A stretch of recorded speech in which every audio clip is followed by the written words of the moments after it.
ദൈവനാമത്തിന് മഹത്വമുണ്ടാകട്ടെ. യേശുവിൽ സ്നേഹമുള്ളവരെ, പ്രഭാഷകൻ്റെ പുസ്തകം 15-ാം അധ്യായം 9-ാം വാക്യം. പാപിക്ക് സ്തോത്രഗീതം ഇണങ്ങുകയില്ല. ഹല്ലേലൂയ. സ്നേഹമുള്ളവരെ, പാപത്തിൻ്റെ ഇരുട്ടിൽ കഴിയുന്ന മനുഷ്യർക്ക് ദൈവത്തെ സ്തുതിക്കുവാനായിട്ട് സാധിക്കുകയില്ല. കാരണം ദൈവത്തെ സ്തുതിക്കുവാനുള്ള പ്രചോദനം അവർക്ക് ലഭിക്കുന്നില്ല. പൗലോസ്ലീഹ റോമാക്കാർക്കെഴുതിയ ലേഖനം 1-ാം അധ്യായം 21-ാം വാക്യത്തിൽ പറയുന്നു, അവർക്ക് ദൈവത്തെ അറിയാം, എന്നാൽ ദൈവത്തെ മഹത്വപ്പെടുത്തുകയോ ദൈവത്തിന് നന്ദി പ്രകാശിപ്പിക്കുകയോ ചെയ്യുന്നില്ല എന്ന്.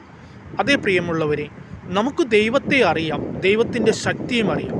പക്ഷേ ദൈവത്തെ പലപ്പോഴും മഹത്വപ്പെടുത്തുവാനോ ദൈവത്തിന് സ്തുതി അർപ്പിക്കുവാനോ നമുക്ക് സാധിക്കുന്നില്ല എന്നതാണ് ഏറ്റവും ദുഃഖകരമായ കാര്യം. പ്രഭാഷകൻ 43:30 പറയുന്നു, നാം നമ്മുടെ സർവ്വ കഴിവും സർവ്വശക്തിയും ഉപയോഗിച്ച് ദൈവത്തെ സ്തുതിക്കണമെന്ന്.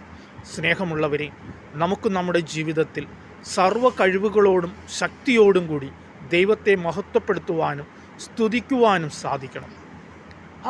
അതുവഴി നമ്മുടെ ജീവിതം മഹത്വപൂർണ്ണമാകും, സന്തോഷകരമാകും. ദൈവം അനുഗ്രഹിക്കട്ടെ. ആമേൻ.